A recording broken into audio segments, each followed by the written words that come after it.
Hello, ladies and gentlemen. For those of you who don't know me, I am Dr. William Small, your money mentor, and I'm the founder of DrWill Enterprises and the host of Wealth Builder Seminars in Dallas, Texas. I'm a certified financial education instructor with the National Financial Educators Council, and I'm an Association for Talent Development Master Trainer and Consultant. I hold a PhD in Biblical Studies, and I've written over 10 Bible-based business books. The mission of Wealth Builder Seminars is to inform, inspire, and increase. We teach individuals how to build wealth for their families and business owners how to grow their businesses exponentially. The Preparation for Reparations video series is designed to increase your financial literacy, help you break out of poverty, and become a business owner or entrepreneur so that you can be wealthy and in position to help build a viable economy within the Black community. Now, I'll be sharing information in these videos for free that is better than what you would receive in some of the best business schools in the country. So the only thing that I need you to do in return for me is to subscribe to this channel and share these videos with your family and friends. If you want to advance your knowledge on how to build wealth through business ownership quickly, you can go to my website and immediately download my ebook, Preparing for Entrepreneur Excellence, and those who do will be glad you did. All right? Amen. Now, this is episode 2 of our Preparation for Reparations video series, and this one is titled Extracting Wealth from Culture. Now, I pray that this series will increase your financial literacy so that if we were to receive reparations through cash payments or money, you will know how to use it to become wealthy and build a viable economy within the Black community.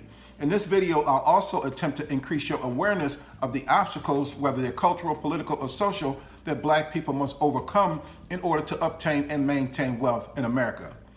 Now, the culture of DrWill Enterprises and Wealth Builder Seminars, for example, is grounded in excellence. Our cultural motto is excellence is not our pursuit, it's our habit. So every company, business, and family must have a cultural model on which to establish their operational standard and cultural mindset. When beginning the process of wealth building, the first thing that a man has to do is establish a culture of wealth for his family. Now, most people don't know that the word cult means to grow. A culture is the environment in which something grows, such as cash or money. Okay, the culture in which wealth grows has a specific set of principles, values, and knowledge, and you need to activate these principles, values, and knowledge in your home in order for wealth to grow there. Now, contrary to popular belief, your culture is not derived from the neighborhood, street, or race that you belong to. Culture is not the fashion that you wear or the music that you like to listen to. Your culture is naturally derived from your inherent or God-given knowledge, gifts, talents, and abilities that grow and produce wealth for your family when they are cultivated or extracted from within your person.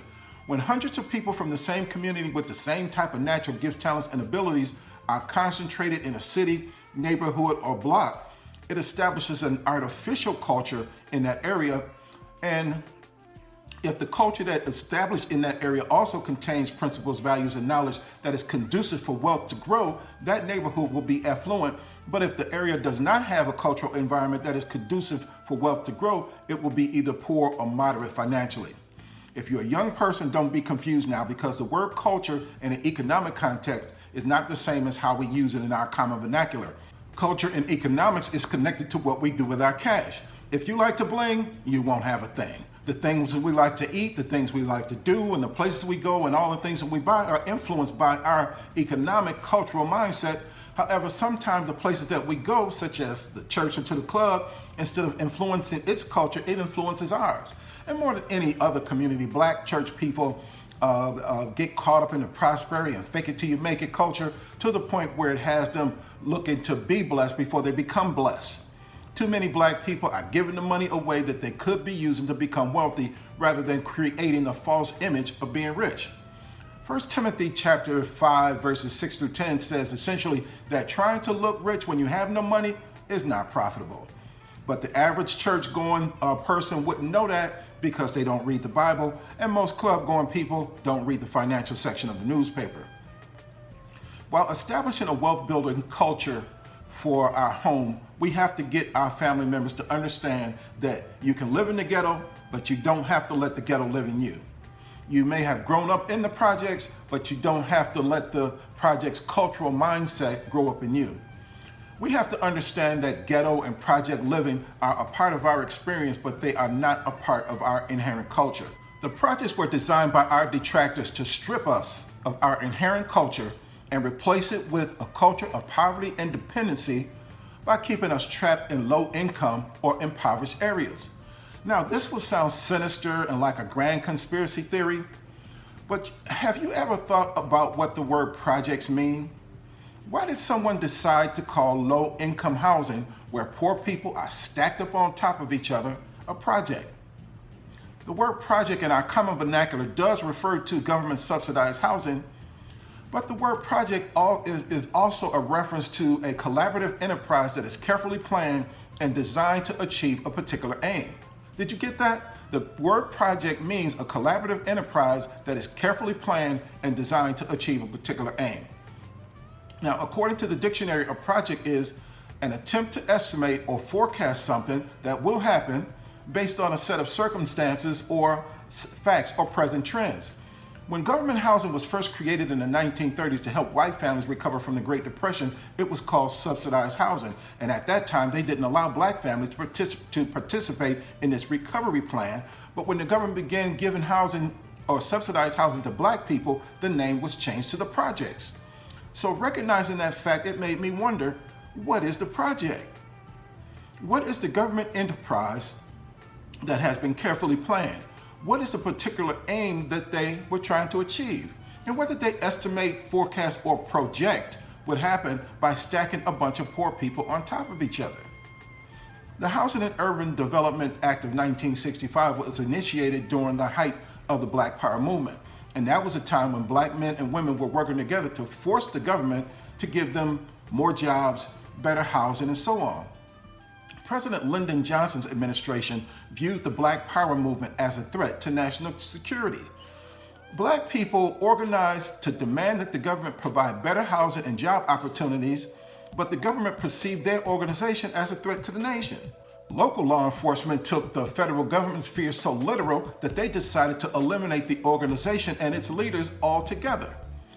Listen to this gentleman explain what happened. The fact of the matter is the Black Panther Party, the majority of the people in the Black Panther Party were not men, they were women.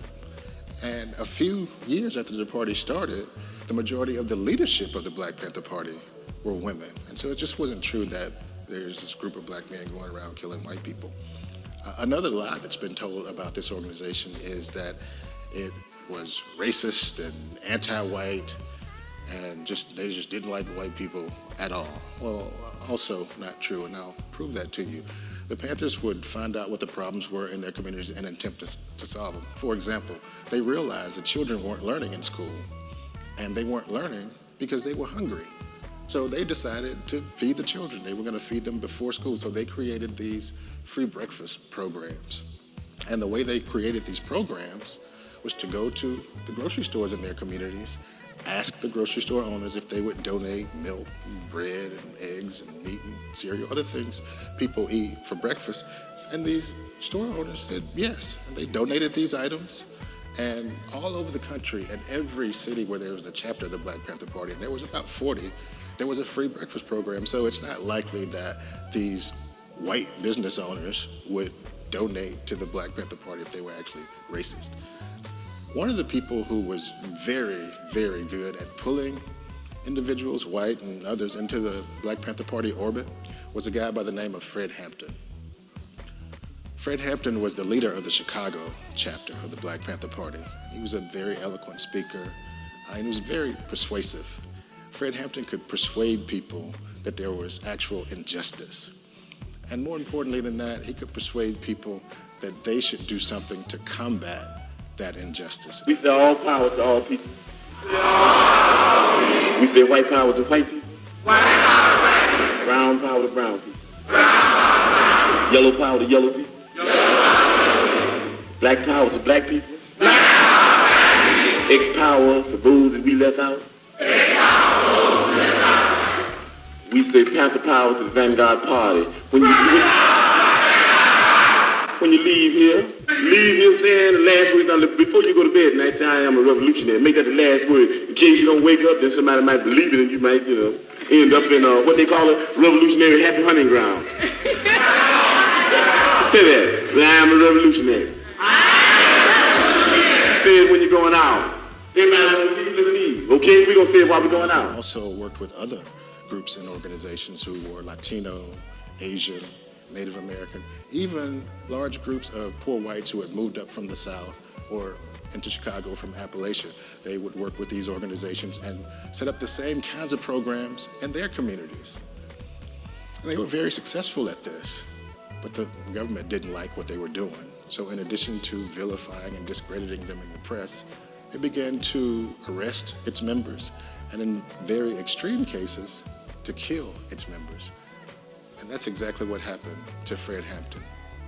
On December 4th, 1969, the Chicago Police Department, the Illinois State's Attorney's Office, burst into Fred Hampton's apartment at 4:30 in the morning while he and everybody else in there were asleep, and just began spraying the place with bullets. And they grabbed Fred Hampton by his hair and shoot him in the back of the head at point-blank range twice, killing him instantly. President Johnson perceived the Black Panther Party to be such a threat whose members simply wanted a better life for their families that on October 31st, 1968, he met with his top military advisor to create a plan to combat the movement in order to strip it of its power. The plan that they came up was to dismantle the movement by destabilizing the Black family. They concluded that they could trap our people with government gifts handed out through the social safety net. And since Black women have always been the power behind Black men, and they were literally the backbone of the Black Panther Party, the Defense Department believed that if they could cause division between Black men and women, it would strip the movement of its inherent power. The plan would begin by giving Black women government subsistence to raise their children. But the sisters didn't know that subsistence meant just enough to maintain a life of poverty type existence. Black people simply wanted the government to help them in employment discrimination, housing discrimination that men needed to adequately provide for their families. And instead, the government told Black women, you can have housing assistance, food and clothing, but in order to qualify, you can't have a husband or a man living in the home.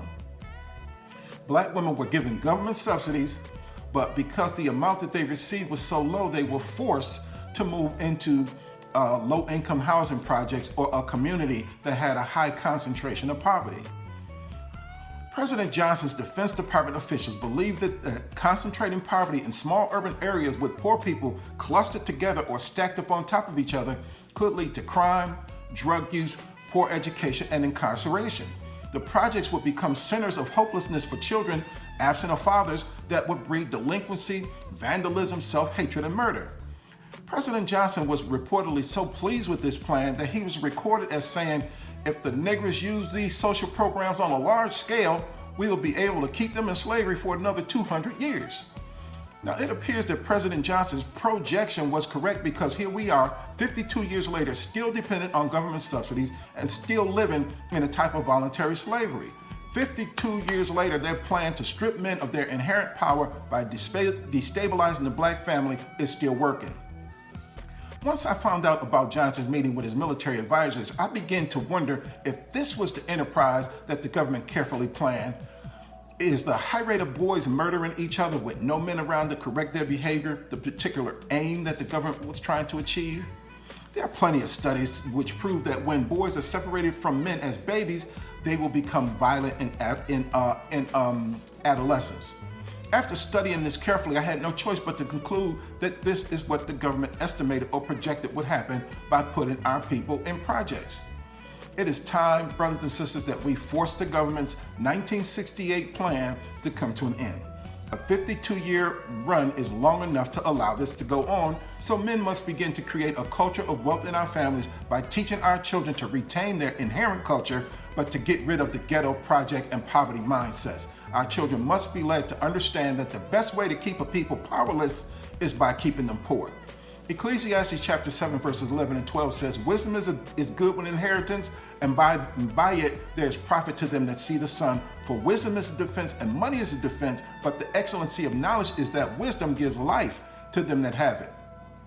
When you have the wisdom and money to defend your life, people cannot easily take your life.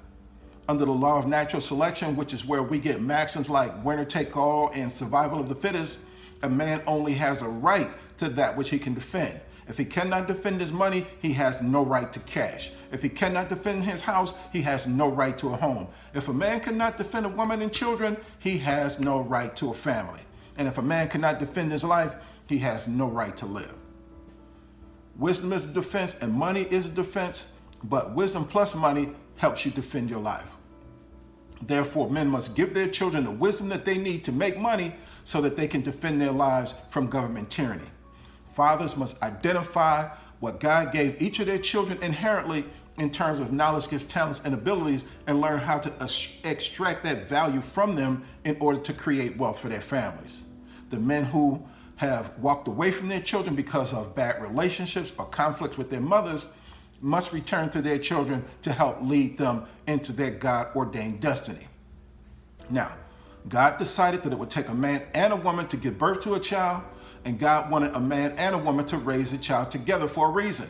So children need both of their parents, ladies and gentlemen, in order to reach their full potential and become what God created them to be.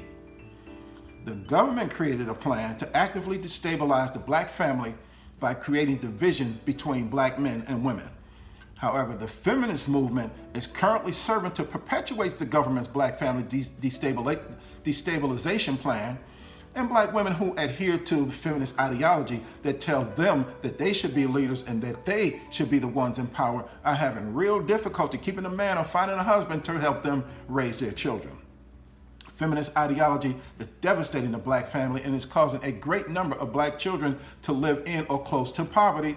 And this is the reason why most wealthy or upper middle class white women don't subscribe to the feminist movement. They understand that it causes families to fail and children to fall into poverty. So rather than advocating feminism, they fight for equality. That is equality of pay, opportunities, promotions, and so on, right? So black women must understand that they were born or created by God to be leaders. Part of their God-ordained mission is to help lead their children to be productive citizens and to lead their husband to fulfill his purpose. Women are born with inherent strength and power which God gave them to lift up and support their husbands. And every woman then must recognize that leadership is about service, not control, empowerment, not power, inspiration, not manipulation, and purpose, not people. My sisters, no one becomes a leader to obtain followers. You become a leader to create other leaders. And this is why when you help or support your pastor, his church flourishes and prospers, and he becomes a more influential and powerful leader. And that is what's supposed to happen when you lift up and support your husband. Barack would have never become president without Michelle. Every Superman needs a Superwoman, and every man who wants to be king needs a Coretta Scott. Well, that's all that I have for now. Don't forget to subscribe to this channel and share this video with your family and friends. And I'll be back with something new that nobody told you. Until then, remember that God loves you, I love you, and there's nothing you can do about it. And I'll see you next time on Wealth Builder Seminars.